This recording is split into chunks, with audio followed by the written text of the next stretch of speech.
Imagine-se em pé numa escada metálica que leva ao cockpit. O vento já roça seu rosto antes mesmo de você subir. O som que vem de baixo é uma pressão constante, um zumbido que insiste em lembrar que, por minutos, você deixará de ser apenas você. Agora, você vai viver por alguns minutos a rotina, as tensões e as pequenas glórias de cada tipo de piloto militar. E, se tudo correr como prometido, vai se surpreender com o quanto cada vida é única e, ao mesmo tempo, estranhamente parecida. Pronto? Então aperte o cinto, metaforicamente, e deixe a terra por um instante. Você está no F-22. O canopy fecha com um clique que reverbera mais na cabeça do que fora dele. Na cabine, a luz do painel recorta seu rosto. No HUD, símbolos e prioridades piscam como se te pedissem olhos extras. Treinamento, brutal, metódico, refinado até a obsessão. Sua seleção exigiu meses de simulação, noites de estudo e voos que testaram tanto reflexos quanto paciência. Você aprende a ver primeiro não como um truísmo heróico, mas como uma habilidade. Detectar vantagem em frações de segundo, transformar informação em decisão antes que o mundo altere sua forma. Não é apenas velocidade, é precisão medida no tempo que um coração bate. Quando a missão começa, você sente a aceleração no corpo, a pressão G que puxa seu sangue, a voz do wingman no rádio como um fio de confiança compartilhada. A velocidade pode passar de 2.000 km/h em momentos de emergência, mas o que domina ali é a atenção. Cada leitura do instrumento, cada gesto do dedo, cada ajuste do manche é um pequeno contrato com aqueles na sua asa e com milhões de pessoas que dependem de uma vantagem segura no ar. Você volta ao solo com a roupa suada, a refeição fria e um caderno debrief nas mãos. O debrief é implacável em sua honestidade. Erros são desmembrados, acertos são checados. Perfeição não é exigida, é perseguida. Saia agora da velocidade e entre num avião que sempre pareceu sair de um filme, o B-2. O silêncio externo contrasta com a responsabilidade interna. Você embarca para missões que duram longas horas, podendo alcançar jornadas da ordem de dezenas de horas, onde a fadiga é uma companhia constante e a capacidade estratégica que carrega parece quase abstrata, mas é concreta nas decisões tomadas minutos a minutos. O B-2 é raro. Sua presença tem peso. Você não é apenas um piloto, é um guardião de opções, alguém que pode projetar alcance e dissuasão sem alarde. A cabine é sucinta, os controles têm uma disciplina própria. Voar por 17 horas, por exemplo, exige rotinas de descanso, rotação de tarefas e uma disciplina mental que muitos confundem com frieza. Naquele voo prolongado, você aprende a administrar o menor consumo de estímulos, conversa pontual, metrônomo da navegação, checagens que mais parecem rituais. Há um momento em que a missão acaba e não há aplausos. Há apenas o debrief técnico, registros, um café frio e a sensação de ter movido uma peça do tabuleiro global. O retorno é sem cerimônia pública, e talvez seja assim justamente porque o maior peso ficou no ar. E fica com você. Agora, esqueça altura e velocidade extremos. Desça até onde a terra respira e você voa abaixo com o A-10. Aqui a sua rotina é visceral, quase tátil. O cheiro do óleo, o ruído que atravessa a pele, a visão expandida do terreno a poucos metros, tudo exige que você seja metódico sob pressão constante. O A-10 foi pensado para suportar dano e continuar protegendo quem está no chão. Para você, isso significa conviver com a ideia de proximidade, apoiar tropas, observar os sinais que só quem está ali pode ver, precisar de coragem de repetir a missão até o fim. O som característico que ecoa de um A-10 não é motivo de vaidade, é anúncio de que alguém por perto tem uma margem extra de segurança.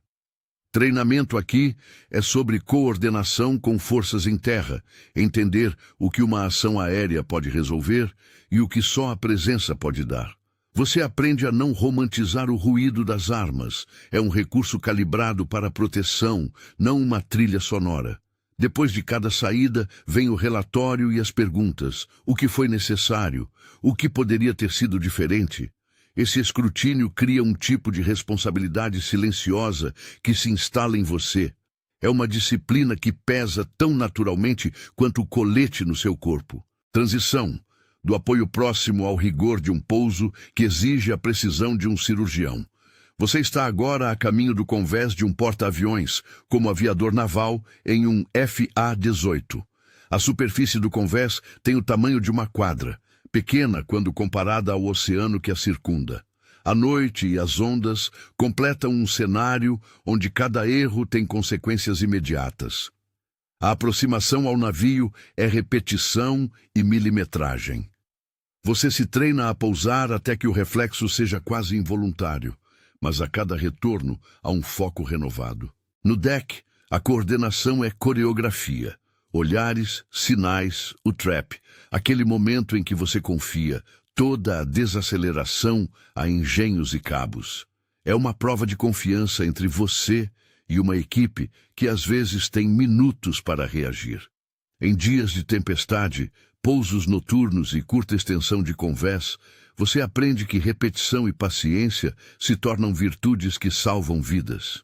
O pós-voo é de novo um ritual. Checagens, manutenção, pilhas de anotações. A rotina não é glamurosa, é sólida. A companhia é feita de colegas que entendem que o avião volta porque muitos fizeram seu papel corretamente. Corte agora para vales e ravinas. Você encarna o piloto de Apache, o AH-64. Voar helicóptero de combate é cozer silêncio com precisão. A paisagem passa rente aos olhos, rochas, árvores, um cenário físico que transforma a velocidade em percepção. A coordenação entre piloto e artilheiro é quase telepática. Olhares, comandos curtos, confiança construída em horas e mais horas de treinamento. Você não age sozinho. Existe um padrão de calma adquirido no treino que se manifesta nos momentos em que tudo parece ruído e é preciso escolher o que ouvir. Treinar para sobreviver a ambientes imprevisíveis forja uma paciência áspera. O helicóptero pode operar onde outros não conseguem chegar, e isso gera uma responsabilidade imensa. Vocês desembarcam com as mãos sujas, checam armamentos genéricos e, mais importante, conversam. O debrief aqui é também um espaço de economia emocional. Não se fala muito do que se viu, mas se registra o que funcionou e o que precisa ser melhorado. O que você carrega é um compromisso de presença. Estar onde o apoio é mais vital. Mude o cenário.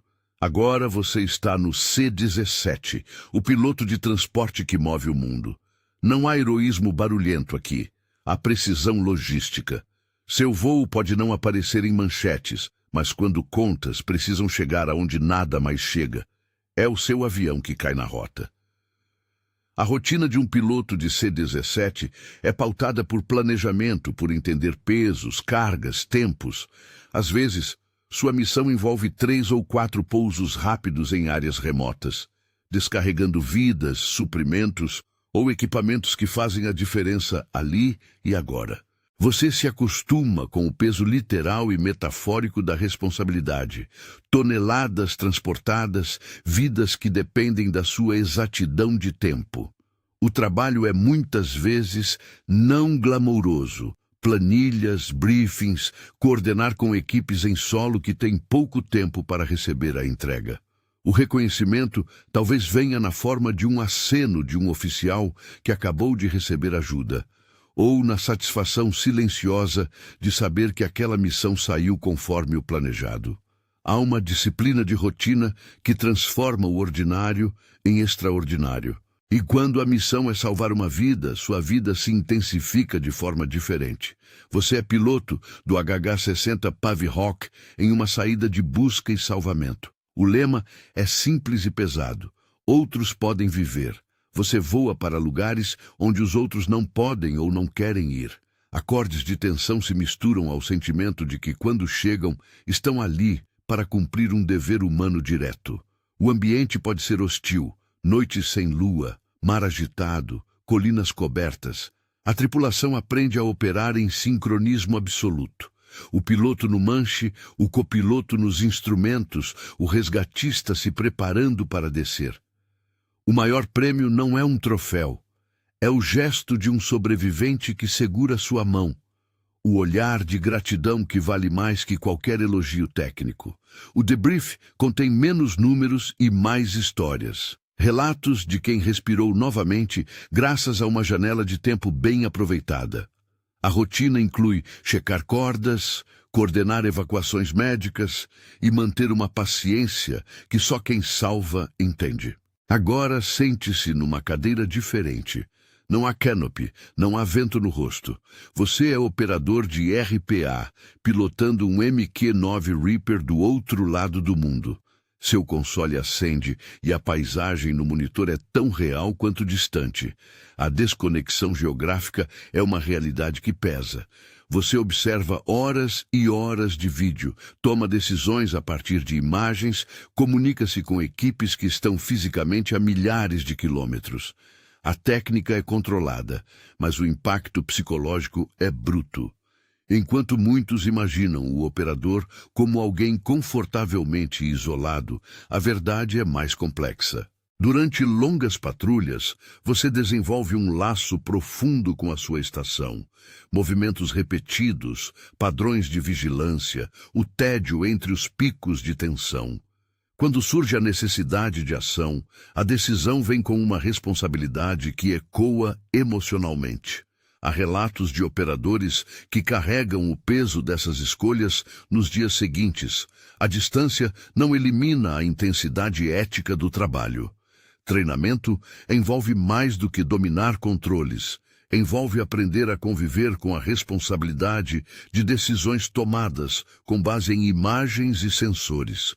Você aprende a reconhecer que seu papel é tão indispensável quanto o de quem voa em um cockpit. A equipe em solo, as unidades que dependem da vigilância e as famílias que confiam nos resultados, todos fazem parte do tecido dessa responsabilidade. Por isso, as conversas debrief são necessárias e muitas vezes carregam um caráter terapêutico, porque falar sobre impacto é tão parte do trabalho quanto calibrar sensores. Por fim, você é o test pilot, alguém que trabalha nos limites daquilo que se sabe ser seguro. Edwards é um nome que carrega uma aura. Você está ali para explorar, medir, entender e voltar para contar o que foi vivenciado, de modo a melhorar a segurança e a eficácia de todos. O trabalho do piloto de testes é metódico, quase científico. Uma sequência de voos cuidadosamente desenhados para empurrar envelopes de desempenho enquanto estudos ajudam a reduzir incertezas. Seu treinamento combina habilidade de voo com uma mentalidade de engenheiro. Anotações minuciosas, repetição controlada e uma cordial distância emocional que permite analisar o quase imprevisível. O maior legado do seu voo talvez nunca seja atribuído a você pessoalmente. É uma mudança nas cartas de manutenção, uma alteração no sistema que protege futuros pilotos. Há um orgulho discreto nisso. Contribuir anonimamente para a segurança alheia. Em cada um desses papéis existe um momento que volta como uma imagem clichê por um bom motivo. A sensação no instante da decolagem, quando a terra te solta. Não importa se seu voo durou 20 minutos ou 20 horas, se seu cockpit é apertado ou se você está numa sala com telas, há uma fração de segundo em que o mundo muda de lugar e você se vê exatamente onde deveria estar. Ali cabem o treinamento, a disciplina, o medo e o sentido. É essa sensação que traz pilotos de volta ao voo, dia após dia. Se já está curtindo, comente qual perfil você quer ver por mais tempo e deixe um like. Voltando, a disciplina que liga todos esses perfis é invisível, mas palpável. Ela aparece em pequenos gestos. Um cheque silencioso no painel, o aceno para a equipe de manutenção, a refeição fria que serve como prêmio de missão. Ela se manifesta nas palavras curtas durante o debrief, quando um colega comenta algo que ninguém mais notou e isso muda tudo para o próximo voo. Existe também uma cultura de responsabilidade que não se exibe, se mostra em atos repetidos, não em manchetes.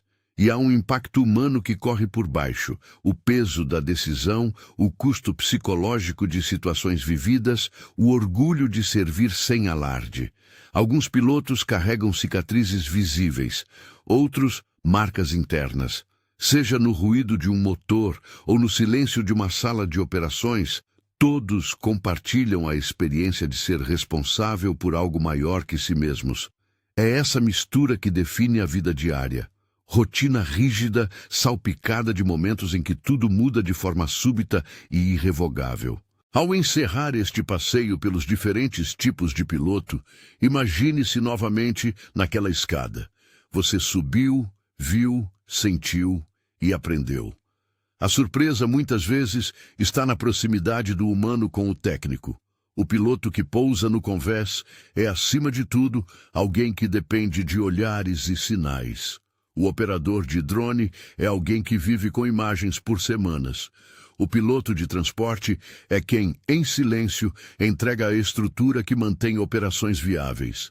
Cada perfil tem sua estética, som, sensação, rotina, mas todos compartilham uma coisa: o compromisso com a missão e com aqueles que confiam neles. E se fosse você?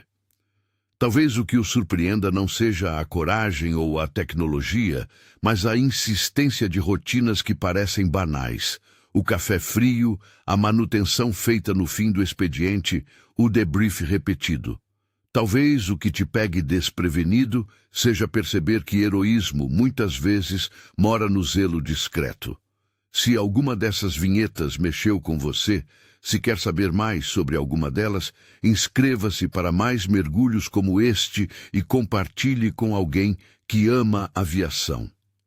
Quando a aeronave sobe, seja um jato que corta o som, um bombardeiro que cruza horizontes, um helicóptero que rasga vales ou uma aeronave que parte com cargas vitais, há mais do que metal e combustível em jogo.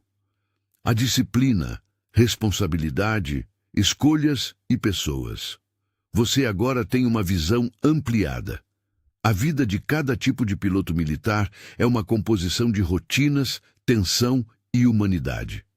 E no fim das contas, é essa soma que explica por que, apesar de tudo, eles voltam amanhã.